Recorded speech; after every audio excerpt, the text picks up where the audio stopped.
Welcome to the Beauty Seed.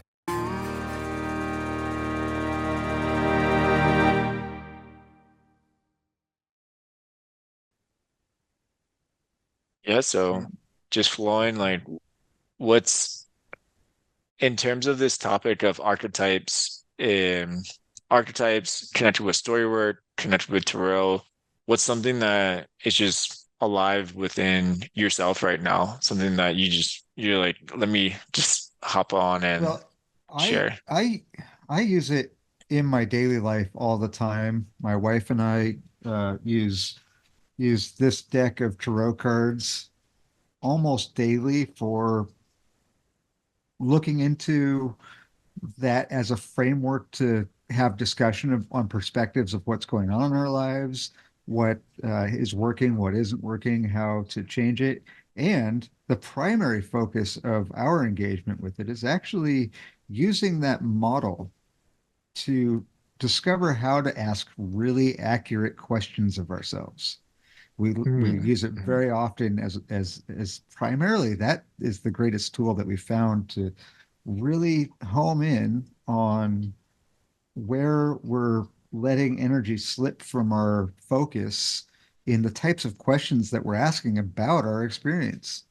And so we get to really fine tune that question making process and have a focus and a framework to view it in, which has really been amazingly powerful. Now, in my other work, uh, I also use a lot of archetypal encapsulation because I do story work with children through the Dungeons and Dragons tabletop role-playing game setup. And so, the different character classes, if anybody's not familiar with that, gives a lens of like very overarching archetypes similar to Carol and Misa's work, like you were talking mhm, about earlier before we hit record, that one can really dig into how those things play out in scenario. And so I use it all the time, actually. mhm, Uh, it's really been a valuable tool for me. I started digging into archetypes at a pretty young age through tabletop role playing games and an aunt of mine who was an astrologer and a tarot reader, and she'd set up in coffee shops and do tarot and all those kinds of things. She gave me my first deck. One mhm, thing that she really allowed me to see about archetypes and about different oracle mediums. We got the magician there. He's got all the tools at his disposal. Now, this is a, a tool, and it's easy in one's life to think of the tool as the thing itself. And I haven't found that helpful. What I have found helpful is to look at this as a model and a framework within which to explore the reality of our lives and as a tool for negotiating the emergent properties of our experience as they unfold, as an attunement to our own self awareness, right? mhm. So uh, that's been the main takeaway of archetypes for me through Carol and Misa's work, through Tarot. And for those of you that are interested in Tarot, um, Alejandro Jodorowsky's book, The Way of the Mhm. Tarot, is my favorite uh, of the Tarot encapsulations, and it incorporates a lot in it. Um, Tarot comes out of really it's called in some circles called the Book of Thoth. I mean, I think it was popularized that name Mhm. of it was popularized by Aleister Crowley. Think of him what you will. It incorporates a lot of these esoteric teachings of Mhm. Hermeticism and of alchemy. And so you can use it on a very broad level of strata to integrate yourself because alchemy and Hermeticism and all these occult schools are primarily functional methods to dig into our own reality and our own relationship with creation and the causative process of unfolding life. And so, you can look at it as a simple picture book or one card at a time and gain great value from your own reflection in that card, or you can look at it through the lens of what in esotericism is often known as the language of the birds and look at every little symbolic reference in there from color to actual symbol to number and all of these other referential points to really unfold that even deeper and deeper in the layers as you gain knowledge about what's being spoken. So I love it as a tool for any level of engagement. Mhm. So go diving back, just rewinding back, Mhm. what are the cards that you primarily use right now? And also going further back in your own story, what Mhm. was your first experience like with tarot and then getting your first deck? Yeah, my first, well, we'll start there. My first experience with tarot, like I said, my aunt uh, was a tarot reader, and at that age, which was probably 8 years old, maybe a little older, I might have been 9. To me, as a visual artist, and I've always gravitated towards being a visual artist, I was really taken by the ability of such a simple set of images to have such impact. And it really what led me to was to look at the things that seem simple, the oh, it might be a word or an image that somebody presents to me, and to really look at not just what my mind says about it, but also to incorporate with that what my feelings are in regards to what emotions are brought up within that image. And it gave me a language through her prompting, a language to express those emotional feelings that I had had a very difficult time getting into before that point. And so, it's that's the primary takeaway for me. There's much more there that maybe we can get into. Now, the Mhm. deck that I have gravitated, the one I got originally was the Rider Waite, and I can get into its upsides and downsides in a moment. The deck that I have gravitated towards, and it's my primary deck that I use, is a deck called the Marseille deck. And the Mhm. Marseille deck is the first known mass publicized tarot decks. So before this, they were hand painted and they were often in fairly wealthy families' hands, Mhm. nobility and rich merchants and things like that. And so there's a lot of very beautiful hand Mhm. painted decks, often in an illuminated style that one can find pictures of online. Now, it wasn't until this Marseille deck, and I believe it was around the early 1700s that this came out. It wasn't until then that it was massively available, and so it's very The, yes, go for it. that's really interesting. So it wasn't until the 1700s, and you're Right. saying people that are more like affluent were using tarot. That's really new for me. Yeah, and That's really so it's very likely from looking at the history that it actually comes out of Persia, and then from Persia it got migrated into China.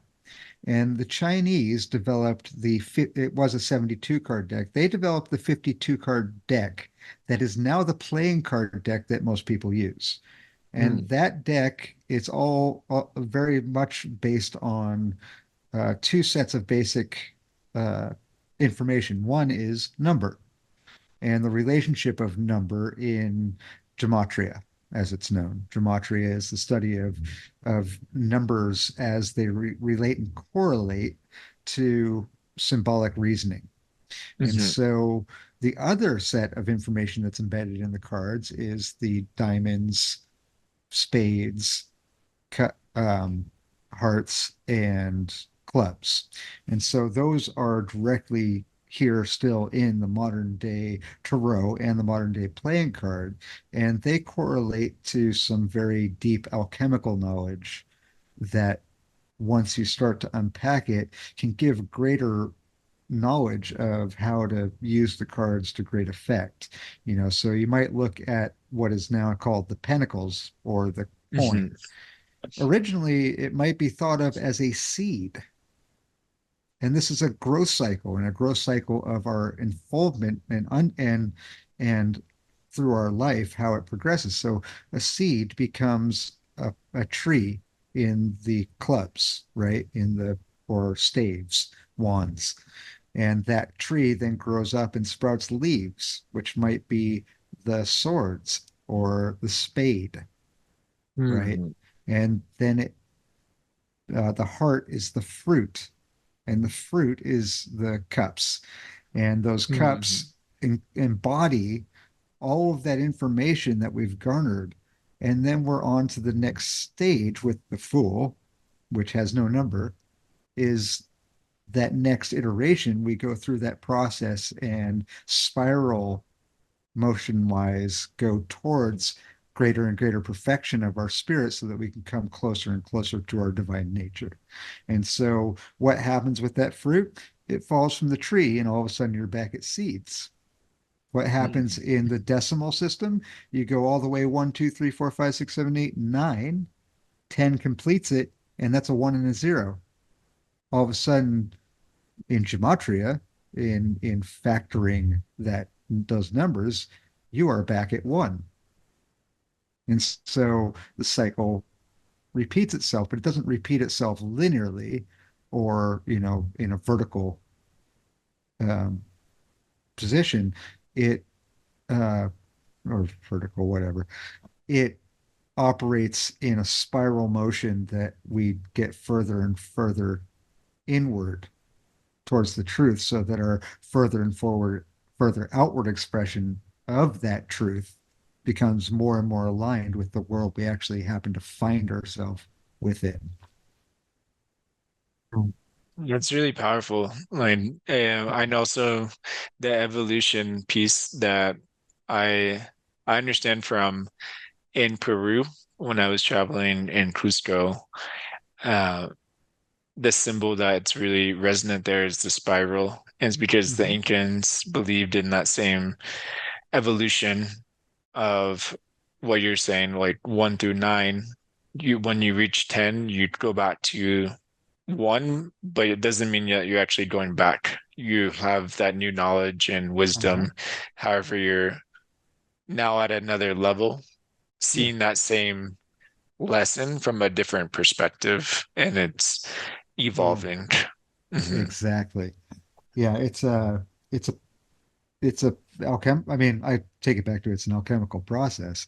And Hmm. in that, like you're talking about the spiral symbology throughout the world, really, not just in Peru. Um, I mean, I've seen them on rocks here in Oregon where I live in the petroglyphs. I've seen them in Arizona and the Lake Corners deserts. I've seen them in a number of places. Um, we also see it reflected in Your the nature. sound's doing something Oh, right now. okay. Okay. I'm going to just switch to my computer audio Okay. so I don't have to waste Wait, it's time better trouble. now. Oh, huh. Wait, yeah. Is that better? Yeah, it's better. Yeah. Okay, great. So Hermeticism has this concept in it called as above, so below. And so, in that nature of that, we find in the Tarot what we find in cosmology, what we find in waveform mechanics, and what we find in ourselves. And it's reflective of the nature of this realm that we find ourselves in. And so, in waveform mechanics, we have the spiral being very fundamental to in the the electrical current going one direction and the magnetic current going the other, being the expansive and contractive, the breath Mm. of the universe. And in that breath, we have these cycles, and it always moves forward towards more life, right? Mhm. So, Mhm. yeah, I mean, once you start parsing these archetypal relationships, and I would call cosmology and, uh, the waveform mechanics and the Tarot and Carolyn Mises archetype, all of those are the same principle through a different perspective and lens, like you were talking about our own relationship of spiraling up and inward and up and outward all at the same time. We are finding different perspectives to express to ourselves and to the universe our journey here in Beautiful. more and more clarity. Yeah. It is beautiful. It's a wonderful experiment, this whole thing. I'd like to dive in if you'd wish to share with me um, a card, pulling a card, and how you worked with questions and how you worked with it. Now, also knowing that your background with the story work and these different tools that you've gained in your journey, how you worked with, but specifically with the question piece is really interesting for me. Um, Yeah. because I've been journaling like almost every day, like questions, like ask questions, listen deeper. And yeah, I would love to explore that. Well, let me frame it first. Mhm. If we are looking for answers, and hopefully not through some kind of presupposed setup for ourselves, we're truly on a seeking mission. Don't you think it would be more helpful to have a clearer question?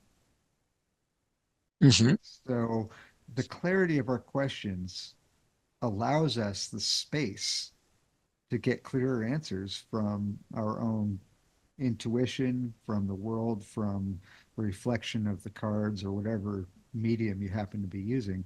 And so the how to construct a clear question starts with, um, for me, writing it down often. Mhm.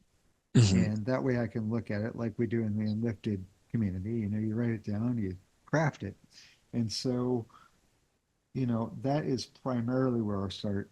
And if I am giving a tarot reading, uh, there is no set methodology for me, particularly. It's about the interaction and space that's being created with the person I happen to be reading with, and what their energy is at that moment, what they're trying to get at.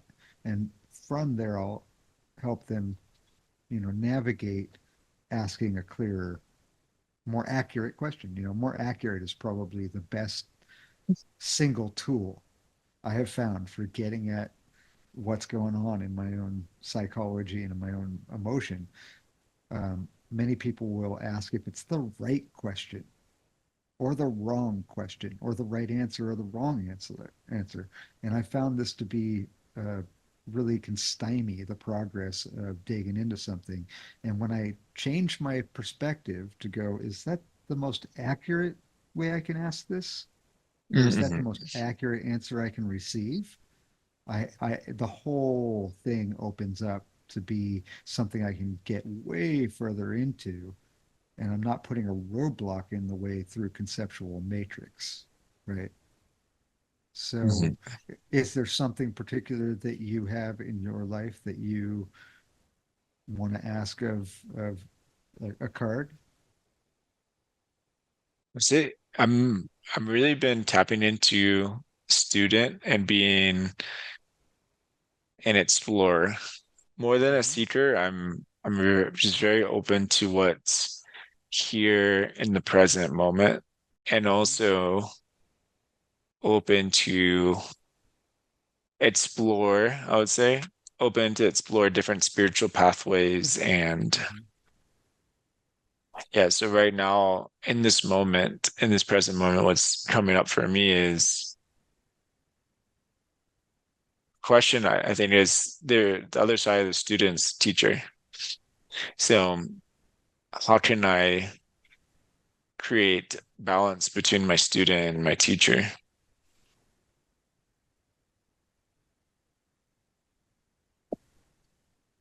So you say between your student and your teacher. Can you clarify that? What do you mean by your teacher, your student? Do you mean, can you clarify your journey as a teacher and a student? Or do you Mhm. mean, see, this is where the construction comes in, the craft, is to clarify those things that are ambiguous or in the negative thought process and patterning, or so how can I create balance between Let's say um, my journey, right? My personal journey as a student and my personal journey as a teacher. okay, so how can I create balance between my personal journey as a student and a teacher? So what does between mean?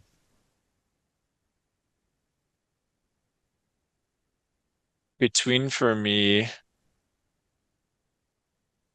let's say we are on like the balancing, balancing the two sides, and between would be the center, the middle. Okay, great. Mhm. So read that. So how Oh, can I, I wrote it down. oh, you wrote it. Yeah. Yeah. The full was how can I create balance in my journey as a student and a teacher? I think that Great. was what. So I like that even better because you didn't even need the between. So Yeah. there's no intermediary process in the question you read as opposed to the question you wrote. Did you notice that? Yeah. Yeah. I just That allowed it to flow. yeah, so that's what I'm talking about crafting better questions. You did it naturally. I imagine it's often because you've done this work. And so Mhm. you're in that process already. Now, for those of you who may be watching this who aren't in that process, what you saw there is a really great example of exactly what we're talking about here in crafting better questions. And sometimes it happens naturally. Sometimes you need to go into it and really dig to come to what am I actually getting at? What am I here for? How did Mhm. that show? So great work, Oh, Zach. yeah. Yeah, Sound is going like it just went in and out there, like gotcha. reverb. But Yeah, now I'm it's gonna good.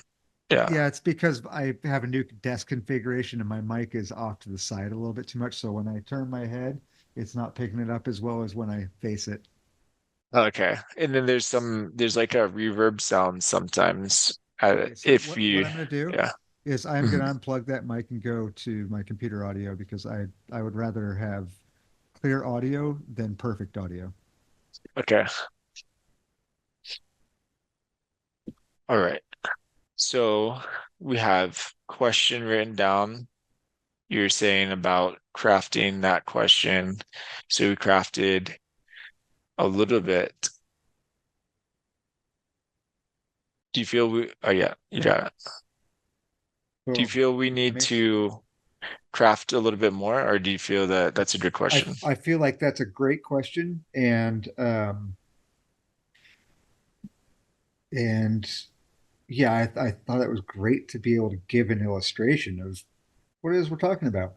Mhm. So I'm gonna um, let me give these a quick shuffle, knowing what your question is. Normally, I would hand it to you to shuffle to get your energy in it, but since we know that the universe is all connected, you and I are connected, we're brothers, and the creation of the universe.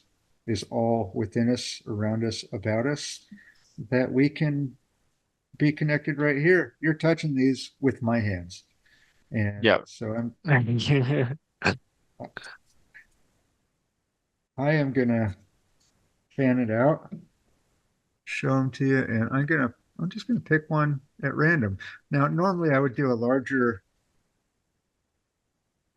deck or a larger spread. For now, Mhm.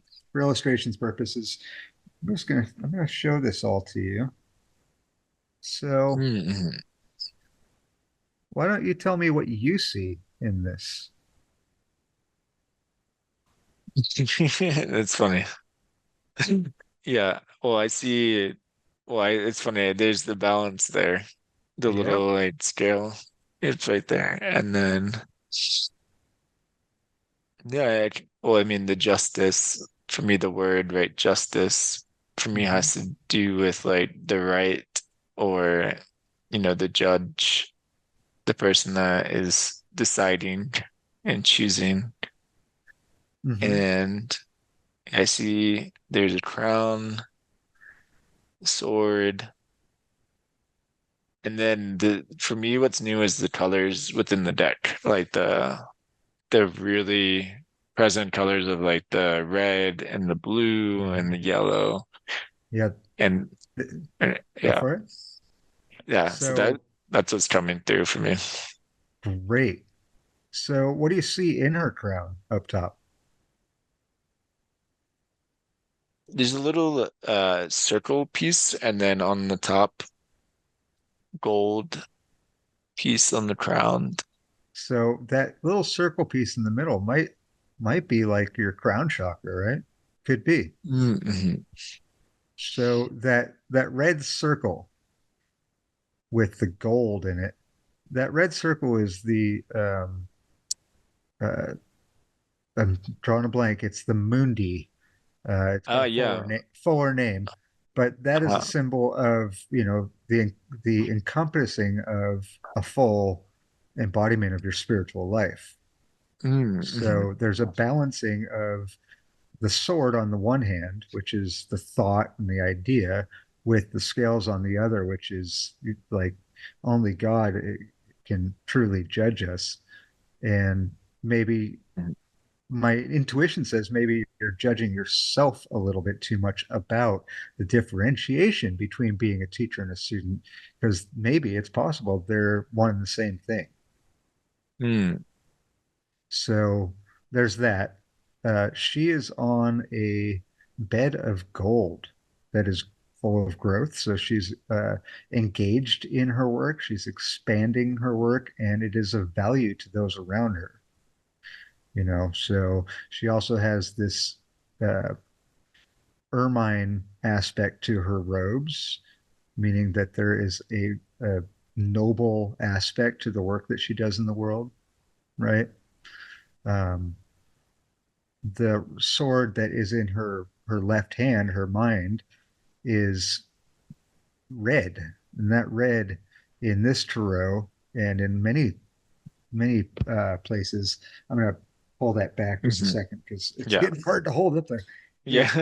In many places is equated with action, and Oh, so okay. in in the blue there, that light blue is associated with spiritual knowledge, with the higher mind. And so bringing that higher mind down through what we know intellectually into action in the world. So I might suggest that your path as a teacher is your path as a student, and that it is your thinking that gets in the way of making those two things incorporated within each other. Mm-hmm. So I could riff on one card for a long time, but for brevity's sake, I think that's a fair lead into what it is I'm talking about. Was that helpful? Was it clarifying? Did you have a further question that came out of that insight or dig into that? Wow, well, the judgment for me. the one parts were really clear. Some part, the sword was very clarifying and what and sharing that the two are the same. The Yeah. path of the teacher is the path of the student, Mhm. and balancing it's basically just taking out the judgment. And however, based off of what you're sharing, the judgment piece, that kind that was what triggered something within myself that I noticed of like, oh wait, am I creating judgment unconsciously of myself? And I think, that's what's yeah, interesting. by and large, we all do. Now, I would put out a caveat, not that we negation acknowledges, Mhm. not to conflate judgment with discernment, Mhm. and so when we find these things, places in ourselves where judgment comes up, and especially in relationship to our own reactivity or response to imagery or to these methodologies of digging into archetype, those are food for our growth and an opportunity to exercise discernment within where our judgments come up and come about in our portrayal of the world to ourselves. So what a Mhm. great opportunity. Yeah. Um, So something that comes up for me within um judgment, discernment, and in terms of our work has to do with understanding these two parts of what's right. I say like that it's kind of like that should, right? That yeah. should feeling of like that's right, that's what I should do, and what's truly aligned. Like that, Hmm. I think that is like one side of my own self that is looking at what's right to do for for my work, like what's my work of like what's right to do. And then the other side is what is in alignment with my soul, with my heart and mind and all of creation. And I noticed that in my community or with even in myself, it comes up a lot of thinking about what's right, like was thinking of what is right in terms of um, creation or work also. So a quick note on words, because words are powerful, as you have probably had it reiterated to you by Mark England. Words are spells. And so it's incumbent upon us, once we become aware of how we use our words and our language, uh, and in viewing these archetypal relationships, to be accurate. And so, one thing I'd like to point out for everybody is a very important distinction, and it plays out in many places in our lives without our knowledge often. And that is the difference between right and wrong and correct. They're two very different things. So, one can be correct about their appraisal of something and be totally in the wrong. Right and wrong are biblically powerful words. And I mean that in the sense that to do right is to cause no harm.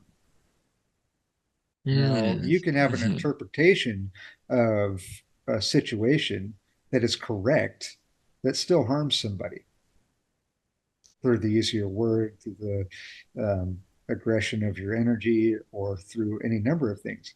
A wrong is something that is a transgression against another that could cause them harm and may lead to what is known as a trespass. So I thought that important distinction, uh, in terms of how it is that we explain and describe, unpack the written aspect of our language, to really remain in that place of accuracy and of what was the word you used was fantastic, and I'm trying to remember what it was.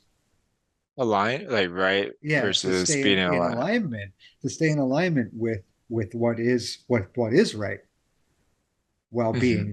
correct in our behavior, our action, and our word. um, and those flow out of digging into these deeper understandings through, like, I love Carolyn Mises' archetype, uh, and the way that she explains it and the tools that she gives for digging into them. What have you guys found? You're doing this book Hmm. club. What have been some of your biggest highlights and takeaways from her work? So personally speaking, we're just getting started, so it's Okay. really personally speaking.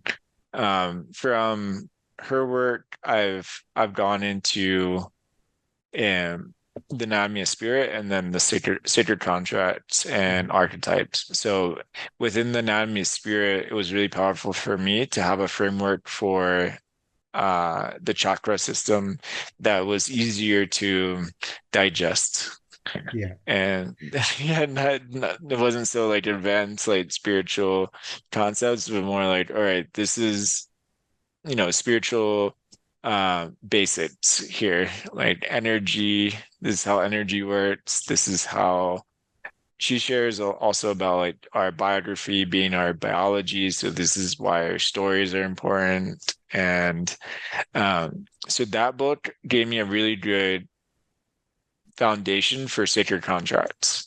So now I can really dive deeper into it. And then also the work with Enlifted and going into a little bit of archetypes and parts work and a little bit of story work allowed me to the really dive into archetypes and really approach it with an understanding that this is really important for myself because I can understand I would say I can understand myself and the archetypes because I can look back. I have the ability to look back and see those different roles and archetypes and even use it within my own dream space Mhm. to see like, oh, I keep having, for example, this is something that's really common right now.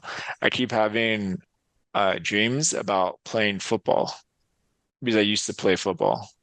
And that athlete archetype for me is very present in my unconscious or in my dream space right now.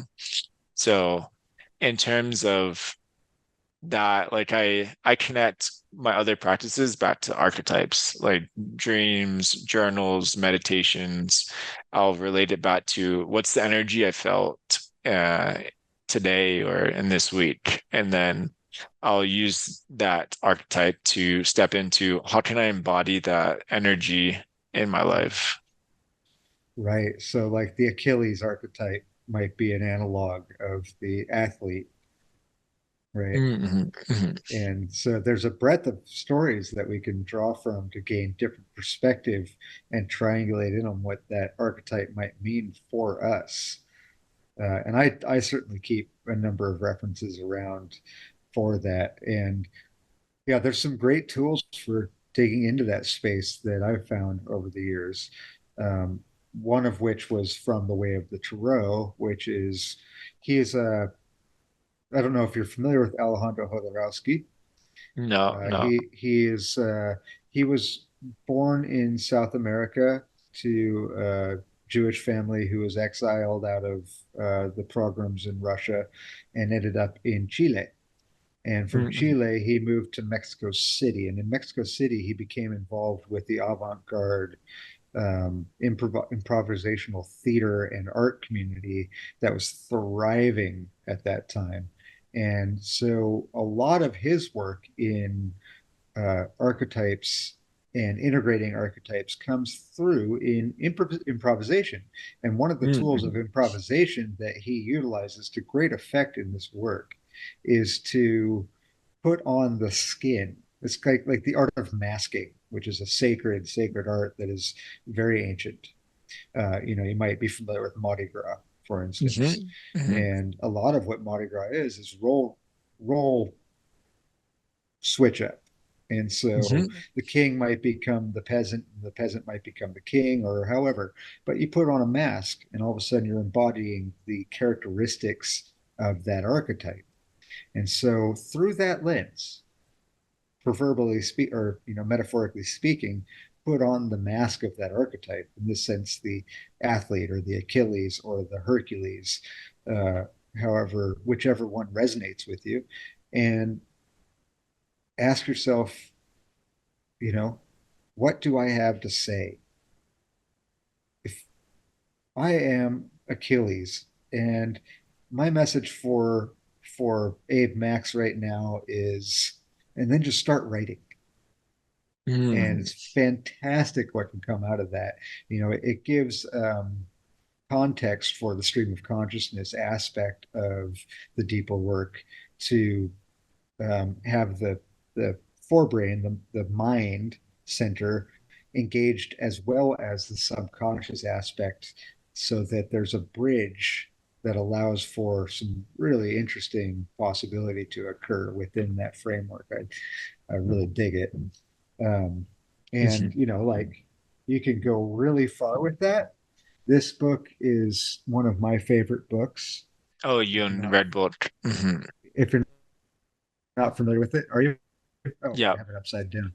yeah, Um, yeah. I actually, I initially bought this because it is the most beautifully bound book I have ever seen. So my hedonistic tendencies showed through because it's like supple pigskin leather with gold writing on it. I was just like, beautiful. I gotta have it. And then I started reading it. And Mhm. in that, he incorporates dream work, archetype, all kinds of methodologies into his process. And his process within that book is to give a name and a voice to the different parts of his conscious and unconscious experience.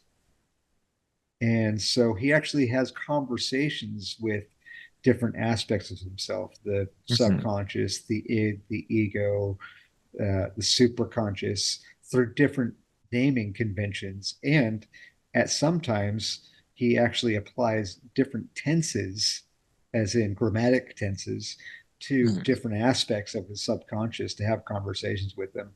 That might be for the more advanced student, possibly, and can be really powerful as well. Some cool, to put it lightly, some cool things can come out of that. Yeah, yeah, yeah. I, my theory is that a lot of the archetype work that we know of today came from Carl Jung, and well, Caroline Myss says that in Sacred Contracts that Yeah. Carl Jung got a lot of his inspiration from Plato, and so it's really Yes, and interesting. Mhm. yes, and he also was a deep, deep student of Paracelsus, who was an alchemist in I think, the 1200s. Don't quote me on that. I could be incorrect. Um, and so a lot of what he was talking about and getting into was very much comes out of alchemy. But then again, so is Plato's. Plato had very much some underpinnings of Hermeticism, and especially the Hermeticism that comes out of the Essenes and Egypt. Mhm. And so, yes, certainly um, a lot there. You shared a little bit about that too. The that originally was the you said the Book of Thoth, and Thoth is the that's from From Egypt, Egypt. right? Yep. Right. Yeah, he's the analog in a lot of thinking, Western thinking, the analog for Hermes, Mhm. or Mercury. And so you can follow that thread, the messenger Yeah. being like a broader term of that archetype. And so, yeah, it seems to come out of Egypt. And there's a lot of people who think it comes from even older sources than that. Can't verify either. But when you look into like the Emerald tablets, which are attributed to to Thoth, then a lot of the same principles are within that document and come out of it. And you can even find it in Babylonian literature, the stuff that's not, you know, uh, um, bookkeeping. You can find it in um, even in some of the Hittite stuff. You can find it in all over the world. Really, are these fairly similar principles of these concepts of archetype and how they relate to these Hermetic philosophical principles like the pendulous motion, um, as above, so below, uh, the masculine and feminine aspects of the nature of the universe, all of these things. And then into alchemy, you have the alchemical process is balancing the polarities of our dualistic nature, the masculine and the feminine, the positive and the negative, the inward breath with the outward breath. And so, they all, in my thinking, seem to be pointing at the same source. Mhm. And to me, that source is within us. So they can be great tools. And I think I started out this whole thing with that concept of their models of a deeper underlying reality. And the deeper underlying reality is what's within us as it relates to our experience of life. And so they Mhm. can be amazing tools. And as Robert Anton Wilson always liked to say, I don't know if you read any of his work, but he always liked to say, don't confuse the map for the territory, meaning that we stand upon the ground, but we don't walk along the map, right? So Mhm. yeah, orientation. Yes. Yeah, that's powerful. Just and for me, reflecting on that, like these different archetypes for myself, I really resonate with the messenger comes really it's very clear within my archetype field in different pieces. It shows up in the teacher, the student, Uh-huh.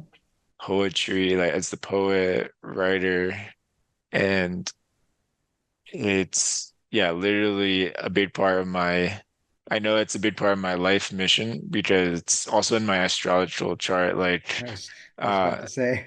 yeah, like Gemini is like even if you try to switch it up, like look at traditional like old school astrology, it's like Gemini still shows up. And then I look Yeah. at the Mayan traditions and it relates with the same like character Yeah. messenger in this in the Mayans and then I relate to like if I just to do nothing at all in a day, that archetype would just show up and be like, no, this is what you're doing today. Cool. Well, this new moon that's coming up is going to be a powerful time for you because we have 5 planets in Gemini with some amazing trines going on for communication and expansion. So harness that, go with it, Mhm. do it.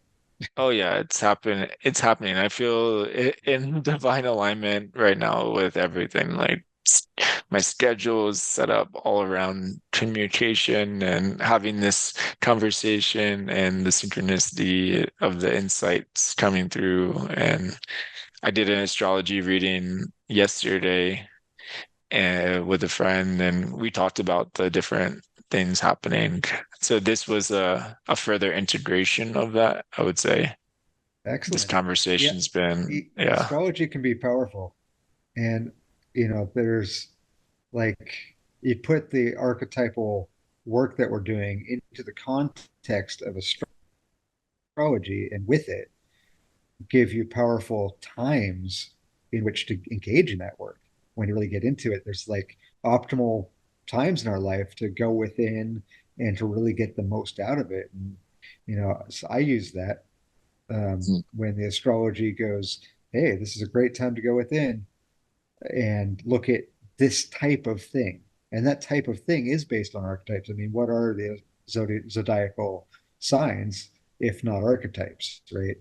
Mm. And so that's the overarching sky clock orientation to the deepest archetypal knowledge that we have in our culture, really. The most broadly known, the most broadly accepted, you know, what's the most common trope of a pickup line? What's your Oh yeah, what's sign? your sign? Yeah. Yeah. And so within that is like also if you're wanting to engage people and talk to people about these things and dig into it with them, what's your sign? It Mm. happens all over the place. We engage in archetypes and often without even really becoming cognizant that we're doing it, right? And so Mm. it's fascinating to me that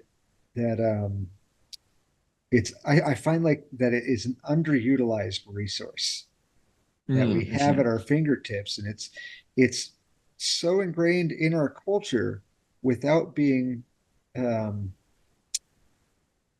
without being brought up in our awareness enough to really make it useful. So if we don't attune to it and attenuate it and bring it up into our awareness, then that is a tool for either our misguided um, lack of perception, or even Mm. worse, for the broader externalities that we externalize our authority into the world. And when we externalize our authority into the world, these archetypes can actually be powerful motivators subconsciously to get us to engage in certain broader movements and energies of operation in the world. And so when one becomes really aware of where those archetypes most resonate within us, we can look out into the world when we're watching a movie. We say, oh, Mhm. that's that archetype. And this is the type of energy it brings up in me. And they're trying to play my heartstrings to be predisposed to this kind of idea. And all of a sudden, we can have a framework to unpack that and decide and make a choice as to whether we want to engage that or not. Mhm. And it's really a great and powerful tool because I can guarantee you, and I could back this claim thoroughly, that those archetypal understandings and energies absolutely are being used by certain institutions and individuals to sway your attention towards certain proclivities, meaning Mhm. likes, the things that you are predisposed to, entrainment, biofeedback, all of these things come into play with an overlay that does sway our attention in different dynamics of how we negotiate and operate in the world. And so the more clarity we have with how we respond and energetically relate to those archetypal understandings through the lens of astrology or tarot or mythology or whichever lens seems to resonate with you best, you get a better and clearer understanding of your own interior dynamics and space to move upon the land in a way that is clear and free of obfuscation, meaning free of confusion. And confusion means to blend things together. And to blend things together means that there's so much going on that we can't see the leaf for the trees. We can't parse the things that are being input.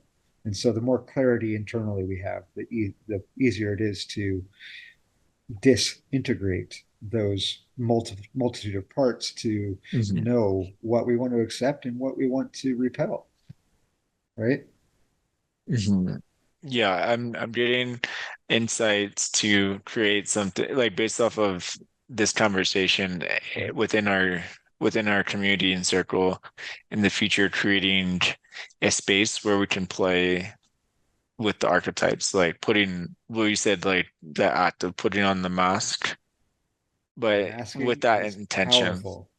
with the intention of like, okay, here's some, here are the different archetypes we can play. And we're going to have a conversation. However, you're going to be from like this energy, like really, it could be also similar to like debate, like debating, Huh? but Yeah.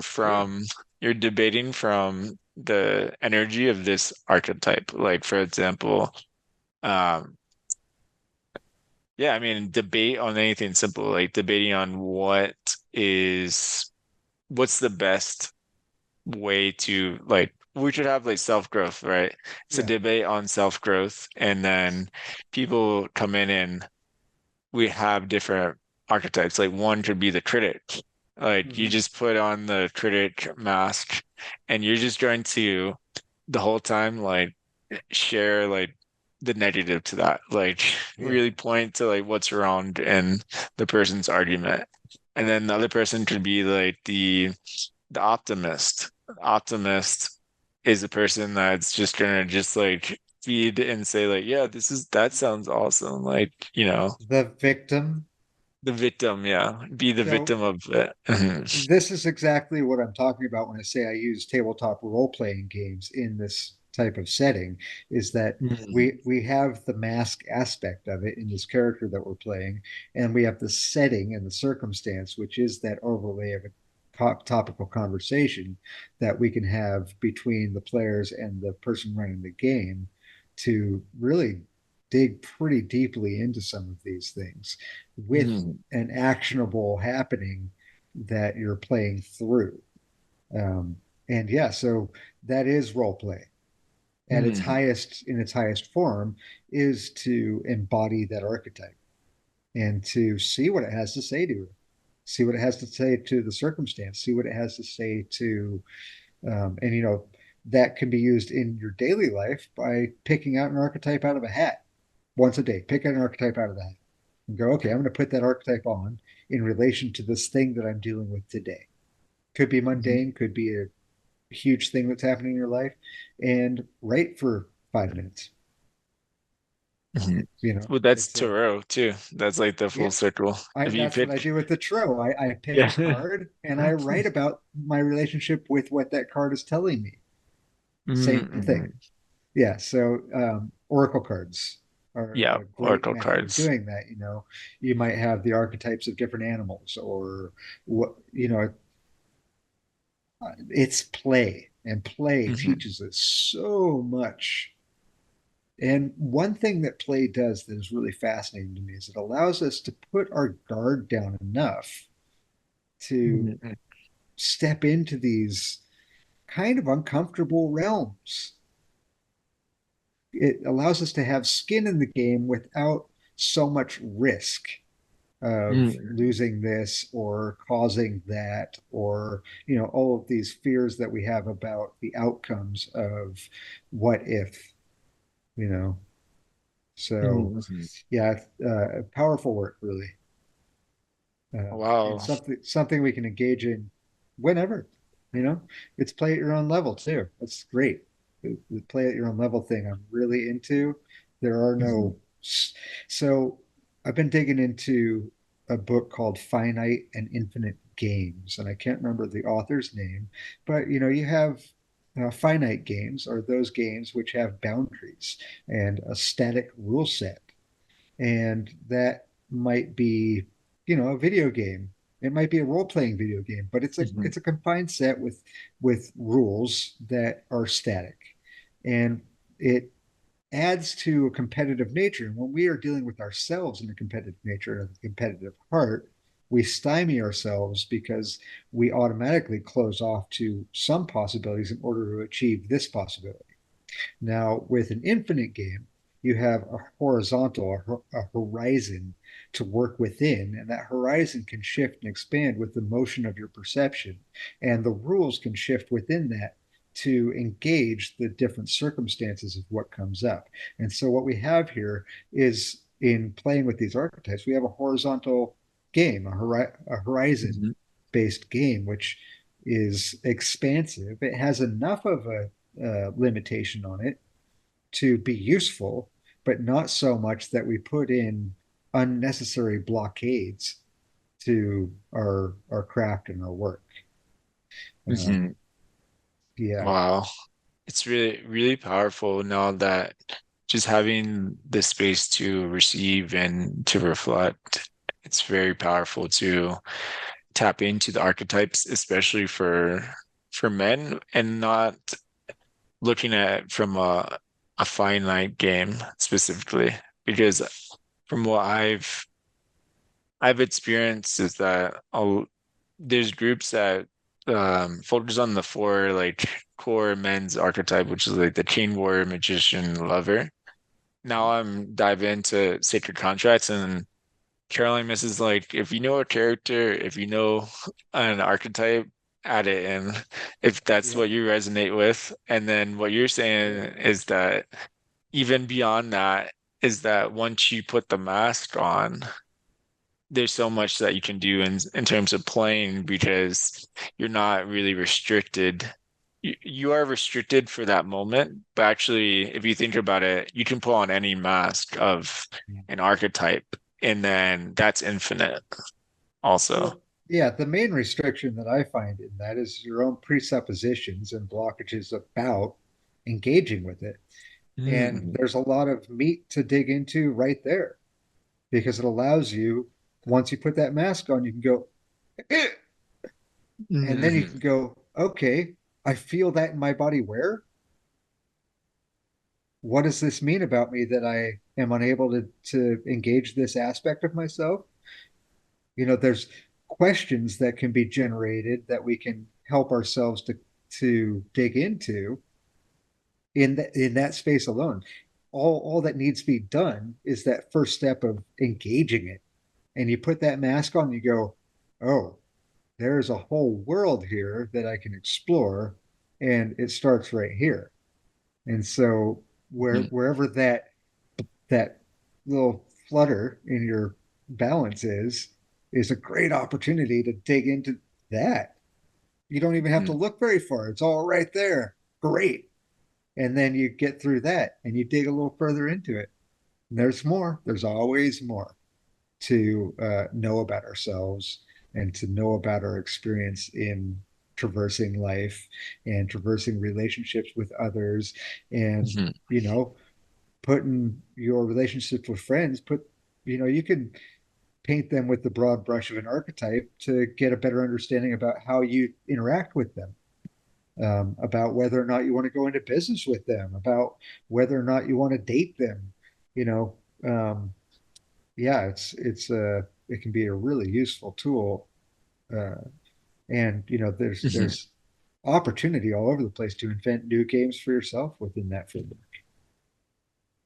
So something that a reflection that's coming up as you're sharing is it was something that was talked about in a men's circle I was in yesterday, and I've been attending every Tuesday. So it's the circle that I receive, and then I have my Thursdays is where I'm giving, and Uh, in that space of where I'm receiving, it's been really powerful, the conversations. And one of the things that was brought up in terms of this energy of restriction is we notice how today people are more and more likely to avoid that resistance, like avoid someone that has a different viewpoint or avoid the conversation or want to like cancel that person or like ban them and say like, no, I can't talk to that person anymore because they're creating this restriction energy within me.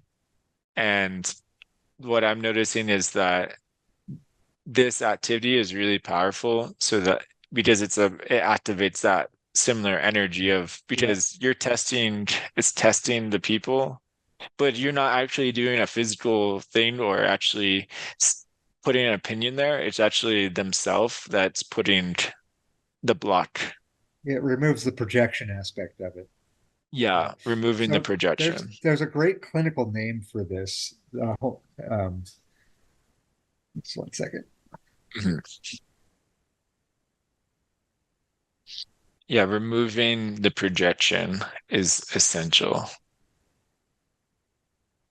There's a great name for this in the clinical literature. It's called emotional bypass. Mhm. And Mhm. so, you know, that's that tendency to avoid conflict, controversy, um, or the resistance that we have to doing the dishes, or the resistance we have to having that tough conversation with our coworker, our spouse. And those places where that shows up are the best grist for the mill.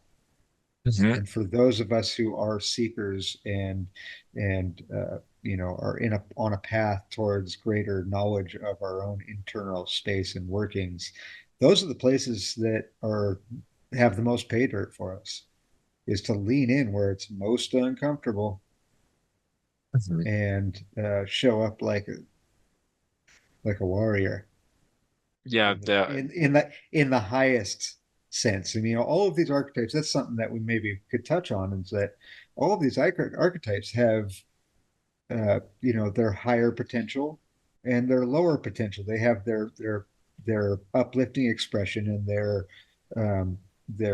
contractive expression. And so, you know, we can try on those different contractive or expansive aspects of each of these archetypes as well. And, you know, usually when we feel that resistance, it's that contractive aspect of that archetype showing up. Um, Mhm. for me, that warrior archetype or the athlete in one sense showed up in competitive nature and being overly aggressive and being too assertive, where it caused people to go, "Whoa, hey, slow down! I can't keep up," you know, or "I don't want to have anything to do with you." And coming into balance with the expansive and the compressive, you can be over Mm. expansive with it as well. And to come into balance with the two aspects of it and find that balance point within that space allows us to really engage people where they're at and help them through our own example find that balance within themselves within those different fields of energy. Mm. This is very full circle and the integration. Yeah. So in athlete, right, we talked about it. It comes up for me. Yeah. The warrior and the athlete go together. And last night, there was two parts to that warrior piece too. The lower potential, the warrior that I see that manifests for men could be going straight into fight mode of like, oh, you said something, I'm reacting, like I'm going to go into fight mode to defend the thing that you just said to me, or Yeah. that you just said something that I'm going to now go on the attack back. And that's like I would say like the low-hanging fruit of that archetype is like to just easily just be like, yeah, I'm gonna react right away. Right away. Just go back into the reaction. And in a way, it's a way of avoiding the true inner resistance by projecting that energy and like trying to force it out again. Yeah, so there's a subtler aspect here that you're getting at, and that is that all of those outward projections of the lower expression of these things come out of one fundamental thing in my experience, and that is the fear. And so that lower expression of the warrior archetype Mm. also shows up in some very subtle ways. I have to take this job because if I don't, I won't be able to feed my family. That is actually an expression of that, going out Mhm. into the world to protect those at home is an expression of that warrior archetype. Now, it, we have an if then postulate that is set up, a dichotomy that is set up within that framework that is its presupposition is based on the fear that I won't be able to provide for my family if I don't do it this particular way.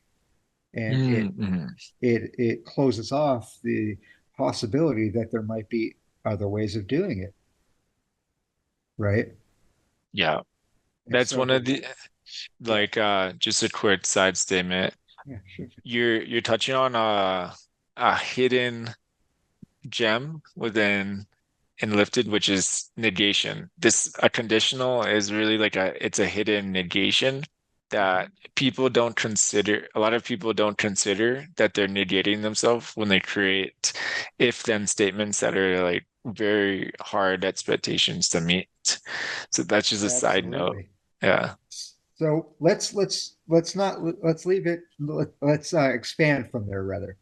Hmm, hmm. So a higher expression of the warrior is to know I can provide for my family in these different ways Hmm. by going out into the world. Of these different ways, this way is going to cause the least harm to myself and others, though I must Hmm. go out into the world to do it. Right. And so there we have these different poles of possibility there.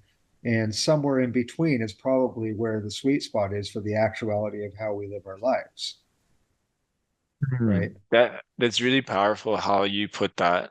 I think if you wanted to like literally use that example, very powerful for clients and on in general for men because a lot of You have my leave to use yeah. this in whatever way suits your purposes. Um, It's yeah. funny, essentially what's coming up within myself too is right, you go back to no harm, like being right, meaning doing no harm. Uh-huh. And then you bringing that into this statement of, oh, I can provide, and these are the ways that do the least harm to others, like given this circumstance and situation of this now moment. And the energy that I'm feeling from that is a lot of like of Gandhi, of like ahimsa, and how he would actually, before making a choice, he would actually take the time to like sit and feel into the emotions and look at the different options and pick the choice that actually would do the least harm, but actually move the vision and move the values that he stood for forward. And I mean, I think that is something Yeah. interesting. We don't really consider Gandhi a warrior. However, he's very much going through that same process. I have had some powerful mentors in my life who were very much the warrior archetype and have Mm, had both aspects of that in their lives. And what they came to was integration of that into more of the question of in my right action, how may I step into being the of greatest service to my community and to creation, you know? And uh, that to me is the highest expression of the warrior is to bring to the world because it is an mhm, active participatory engagement in the world, that archetype, and it is the protective father, the that one who sets up the boundaries for the rules of engagement. And mhm, um, so if we go out into the world with a competitive heart and a strong warrior archetype, we are going to create conflict. And if we go out into the world with a strong warrior archetype and the knowledge that we are there to be of greatest service to our community and to creation, we set up structures and rules that are accommodating to what our wives tell us to do. mhm. And I mean that I say that a little bit in jest, but I also really mean it. That that feminine nature in us, if it's not integrated, uh, comes out as the controlling mother, and it plays out through the warrior archetype in some very dangerous and destructive ways. And Mhm, so, the real warrior listens to the feminine aspect of their life and uses that to inform those rule sets that he and the way he exercises authority in the world thoroughly in ways that integrate everybody into games worth playing. Right? Mm-hmm. Yeah. It's really powerful. I would say like this is the from what I'm seeing in this conversation, it's an integration of the archetypes, the story work, and then when you're able to now let's say pull the tarot or connect with astrology or connect with what's happening in a situation, you're able to then see the angles, the perspectives, like, okay, here's the mother that's saying this, here's father saying this, here's what my child, here's, and then beyond that, like, here's my warrior that's saying this. And then being able to take that information and say, like, okay, based off these voices and the things that I'm hearing in myself, this is the best choice. Yeah. Yeah. Build an accurate map to work within so that when you do go into making actionable decisions in the world, they're as precise and clear as possible. You take Mm-hmm. aim at what you really desire in life because I don't know if you've had this experience, but for me, when I had unclear desires, I know at the deepest level of my being that the universe wants me to have my desires fulfilled. Mm-hmm. The issue is not the universe. The issue is that my desires are not always clear and I get what I want. Mm-hmm. So it's really incumbent upon each and every one of us to use these tools that we have from our ancestors to gain the clarity to be very precise with our desires so that creation can fulfill its duty to give us what we want, what we desire, what our heart is saying. Now, if your heart is all over the place, Mm-hmm. oscillating between one set of bullshit and another, you're going to get something from this set of bullshit and something from that set of bullshit repackaged to show it to you again so you can have another opportunity to move through it and find more clarity. Mm-hmm. I see. Yeah. I've Yeah. certainly gone through that more times than I care to admit. Oh yeah, you have some years on me for sure. So in my 30 years, I just turned 30. So in my 30 years, Cool. I've I've definitely I've had the experiences, I would say. However, I would say I've learned that it's better to learn from the fire of others, like the fire that my elders have already experienced, than to say like, no, like I don't trust my elders and let me see if it's still hot. And like, Yes, yeah. and now Mhm. Nietzsche said something really interesting, and I totally agree with you. I learned a great deal of how to do it wrong from those around me, and a great deal of how to do it right from those around me. Mhm. And I integrated some of that. Now, Nietzsche said something very interesting, and that is be careful of wisdom you did not earn. Mhm. And so, while we can observe that in others, I would put everyone listening to task that when they see that and are able to cognizantly observe it, go further and Mhm. go through practicum to really integrate that so that it becomes embodied and useful. And then you truly can move beyond needing those circumstances in your life. Mhm. Because if Mhm. it's showing up even in the actions of others in your life, then that means that you have something in your field that is observing it, reacting to it, and responding to it. There's something there. because But the universe. it's powerful. Yeah, it's very powerful. Well, yeah, it's the subtle for me, what's coming up is like the subtle attachments. Mhm. The deeper, like let's say the stronger hold or the more surface attachments where in my journey, like I had a really deep process of cleansing those like surface attachments. However, those like deep, and sometimes even unconscious attachments. That's what I'm hearing is that Yeah, how do you earn that wisdom? It's like there's some work of like actually like diving fully Mhm. into it and yeah, and then doing Yeah, that work of experiencing. yeah, yeah. It's a tool to. Well, we were talking about emotional bypass. Um, there is a certain amount of bypass that not necessarily, but can occur in observing a behavior in someone else and saying, "Oh, I see it, therefore I don't need to do it." Mhm.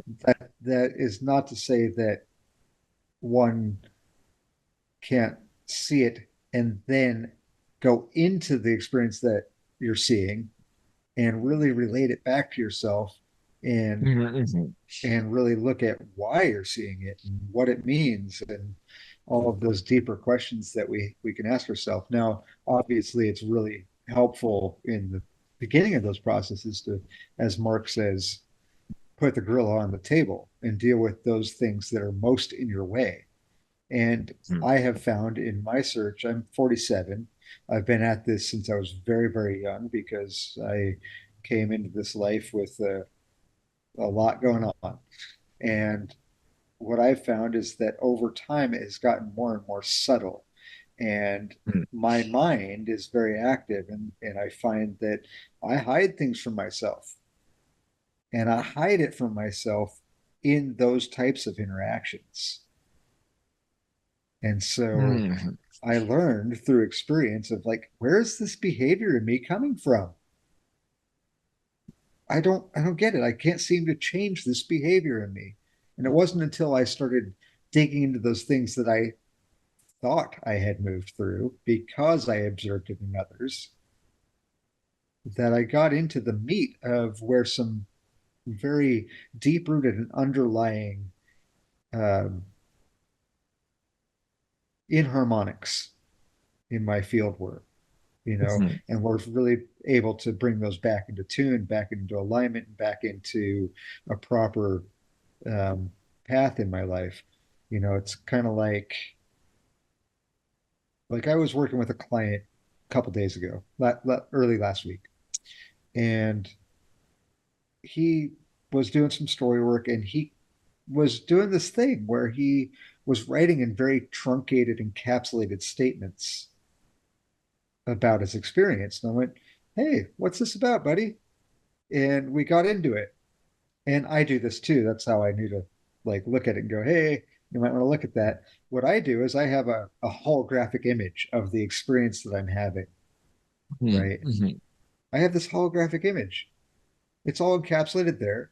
And the easiest way to get it onto paper, because it's very complex, is to write it in more of a synopsis, a poetic form that I don't have to unpack. And I have noticed that I hide all kinds of aberrant behaviors and maladaptive behaviors within those concepts that I have encapsulated for myself to make them more manageable, right? Because Mhm. I got time frame, I got a flow, I got you know got schedule to keep, Yes. and so the hyper efficient and the hyperactive minds will often do this where they'll encapsulate this broad thing into this little packet and boom, there it is. And I've already unpacked that. I've dealt with it all. And then all of a sudden we unzipped that file, for lack of a better metaphor, and like the skeletons of the closet just like burst out of it Mhm. because we were looking at it from a different perspective and through a new lens. And so it's really interesting to look inward at ourselves and go, okay, how am I using this to hide something from myself? Because I know I am. I know when I'm bullshitting myself. Do you really want to bullshit yourself? I don't. No, it feels like So, a lack of integrity with self, and it creates in myself, I notice it creates I create frustration when I'm doing that also. And uh it was interesting a reflection that I had in that, like just like observing myself and listening to what you were sharing also goes back into um observing those behaviors and observing those patterns. And for me, at least, there's a fear of being out of control uh-huh. and witnessing that, like someone that's out of control, what that looks like, and a fear of, oh, I don't want to look like that. Like, Okay. however, like essentially, you know, having space to not be in control intentionally playing that role for myself would be really healing Mhm. to to actually like yeah let go of the expression in a place where I can observe it deeper in a like not necessarily I'm in control, but it's a controlled setting where I can observe Yeah. that part of myself Where you can observe without yourself getting out of control. without the Yeah. judgment, Yeah. Yeah. without external judgment. Of course, I'll be judging myself because that's a like a I can tell that's an internal fear. Yeah. So However, it's like just yeah. thought therapy Mhm, is mhm, uses a lot of those methodologies, by the way. Um, a good crossover between archetypes, theater, and therapy is a movie that I recommend to ah, whoever, and mhm, it's called My Dinner with Andre. A very interesting movie mhm, that gets into a lot of these things about optics and overlay and masks and theater and how the interplay of theater and masking really mhm. plays well with these deep discoveries of ourselves. Great movie, by the way. Yeah, yeah. Um, It's been a really great conversation, just like hanging out also. It's yeah, my first time doing this in a long time. cool. So, uh, yeah, it's I've good really to enjoyed it as connect. well. Yeah. Yeah. Are there any closing words in knowing the audience is mostly men, Mhm. younger men, let's say 20s, 30s, any advice or any words that you'd like to close on connecting in and Yeah. integrating? Uh-huh. Well, I will reflect on my own life that it is one of my sadnesses that I did not engage in having children. Mm, And that will lead me into one of the sacred duties of a father that was lacking in my life and many of those around me is that the right relationship of a father in my assertion of its process and practice in life is to teach those younger generations, our progeny, the power of play and of proper comportment with others through play and how mm, rules get applied to our lives, how they interact with those around us in the space that we happen to find ourselves in, so that when your children and those children around you become adults, they know how to play well with others. They know how to pivot when the rules change a little bit to stay adaptable within the changeable horizon of the landscape we find ourselves in, and how to grow up without falling prey to too much in the nature of a competitive heart. Mm-hmm. And within that ability to play well with others comes this knowledge that we can take into life that not everybody knows those tools, and to go gentle with those around you to bring them into the game so that they can have fun and play too. Mm-hmm. Because it's very easy to judge others for not playing the game that we want them to. But they're playing the game that they know how, the best way they know how. And most of them have been fooled into thinking that it's right to play to win instead of playing the game that has the most winners, Mm-hmm. right?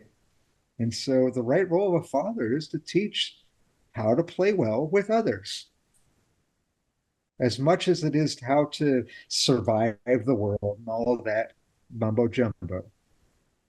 Um, so I would say that that's a really main thing. And I fortunately have a lot of nieces and nephews and have been able to help them through that process to have engaging and more fulfilling lives by knowing how to Mm-hmm. play well with others. And that allows them to have a better relationship with their community, to have more community, to not be sitting in their home playing video games alone or Mm-hmm. drinking in the closet or whatever metaphor you want to overlay in that, you know? So, yeah. Beautiful. And Yeah. Life is it's really a result, or like the quality of life that I have, I see it's a result of my relationships and essentially, yeah, what you're sharing too. So I really resonate. cool. Well, lots of love, brother. Lots of love to whoever ends up watching this. Uh, have a blessed life and a beautiful day. And I hope we get a chance to meet each other again soon. Yeah, definitely. Let's connect Yeah, soon. right Closing on. on that. Peace, All right. everyone. Good, brother. Cool.